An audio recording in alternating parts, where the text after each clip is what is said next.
एक अजब कुमारी नाम की ठाकुर जी की भक्त थी। सब लोग इधर देखो, ध्यान से सुनो। एक राज घराने की कन्या थी, उसका नाम क्या था? अजब कुमारी। तो अजब कुमारी राजस्थान उदयपुर के पास में रहती थी, उदयपुर में ही रहती थी, वहां के राजा की पुत्री थी। वृंदावन आई, गोवर्धन में जब गिरधर छवि का दर्शन किया तो इतना मन आ गया कि अपने पिता से बोली कि अब मुझे वापस नहीं जाना, मैं इन्हीं के पास ही रहूंगी, ठाकुर जी के संग ही रहना है मुझे। पिता ने कहा, बोले नहीं, वापस तो चलना पड़ेगा। ध्यान से सुनना। पिता की हट के आगे वापस जाना पड़ा अजब कुमारी को। लेकिन कृष्ण विरह इतना ज्यादा व्याप्त हो गया चित्त में कि कृष्ण विरह के कारण बुखार चढ़ने लगा। बंधुओं, प्रेम की 10 अवस्थाओं में एक यह भी अवस्था है कि बिना किसी रोग के, बिना किसी कारण के प्रेमी की स्मृति में ज्वर चढ़ने लगता है। यह भी प्रेम की एक अवस्था है। अजब कुमारी को ज्वर चढ़ने लगा, और वो ज्वर किसी औषधि से ठीक नहीं होता, प्रेमी सामने आएगा तभी ठीक होगा। अजब कुमारी को ऐसा ज्वर चढ़ा कि महाराज बड़े बड़े वैद्यों ने औषधि दे दी, लेकिन ज्वर ठीक नहीं हुआ। अनेक प्रयास और प्रकार से प्रयास करने पर भी अजब कुमारी जब स्वस्थ नहीं हुई,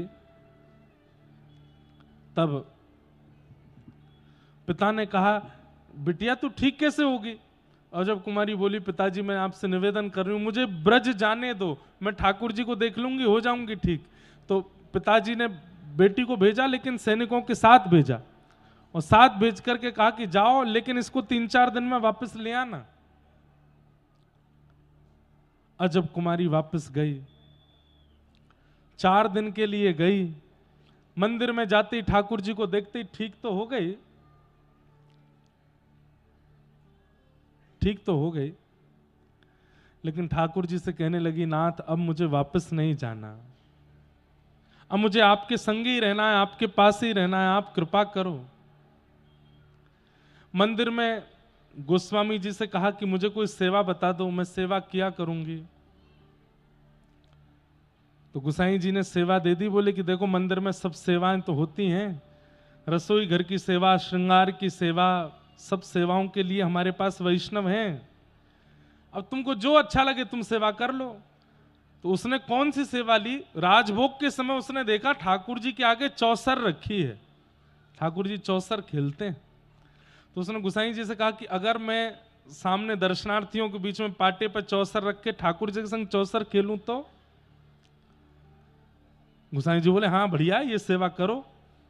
तो जहां दर्शनार्थी खड़े होकर दर्शन करते, वहीं ऊंचे पाटे पर चौसर रख के अजब कुमारी ठाकुर जी के संग चौसर खेलती थी। चौसर ही आज के आधुनिक रूप में लूडो हो गया है, जिसको हम लूडो कहते हैं। वही प्राचीन परंपरा में चौसर है, जहां पर हाथ में पासा लेकर के डाला जाता है, गोटियां चली जाती हैं। वो आता भी नहीं, हमको भी नहीं आता कई लोगों को, पर ठाकुर जी दीपावली के समय पर चौसर खेलते हैं। लेकिन श्रीनाथ जी में आज भी चौसर खेलते हैं ठाकुर जी, आज भी हमारे व्रजमंडल के कई मंदिरों में चौसर खेलते हैं। तो अजब कुमारी क्या करती थी? एक चाल तो चलती थी अपनी तरफ से कि ये मेरी चाल है, और दूसरी बार लेके कहती, ठाकुर जी आपकी तरफ से चल रही हूं, और चलती थी।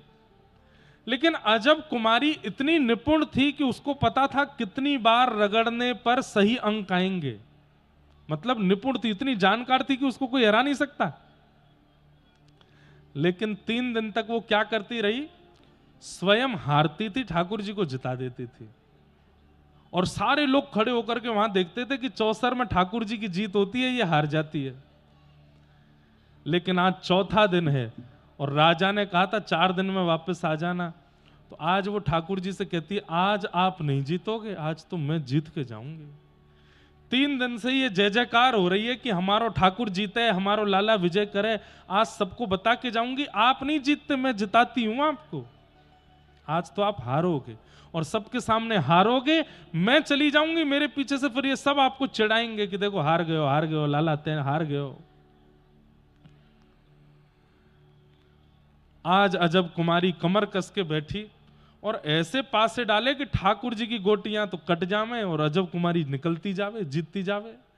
इसका प्रभाव क्या हुआ कि श्रीनाथ जी अंदर खड़े हैं मंदिर में और खड़े खड़े श्रीनाथ जी के पसीना आने लगे कि आज तो ये मुझे हरा ही देगी। और बीच बीच में श्रीनाथ जी के नेत्र ऐसे नीचे रहते हैं, बीच बीच में ठाकुर जी धीमे से ऊपर आंख करके देख और लेते, फिर नीचे करते कि आज मुझे हरा देगी। अंतिम चाल चल रही थी, अजब कुमारी जीतने वाली है।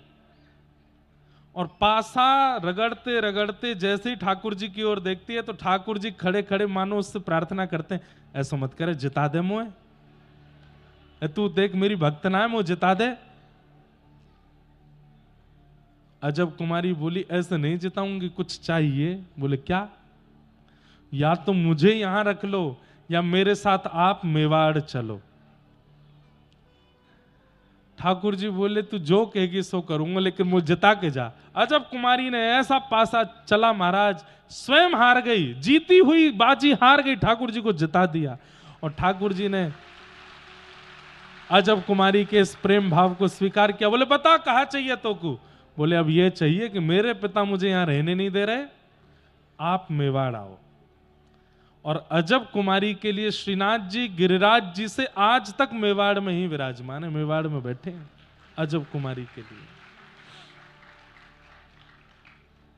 तो भैया परीक्षा ठाकुर जी करते हैं, आपको पास होना पड़ेगा। और जिस स्थिति में मैं आपको नहीं आकर, मैं खुद को भी आकर हूं, जिस स्थिति में मैं और आप अभी हैं, अगर ठाकुर जी प्रकट हो गए तो हम परीक्षा में हार जाएंगे।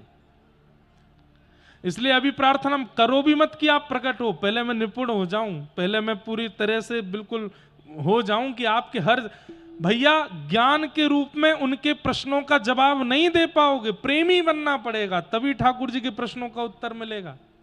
क्योंकि वो शास्त्रीय बात नहीं करेंगे,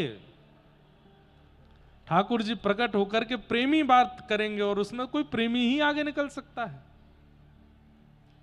इसलिए भैया पहले तैयारी कर लो, फिर ठाकुर जी से कहना अब आ जाओ, अब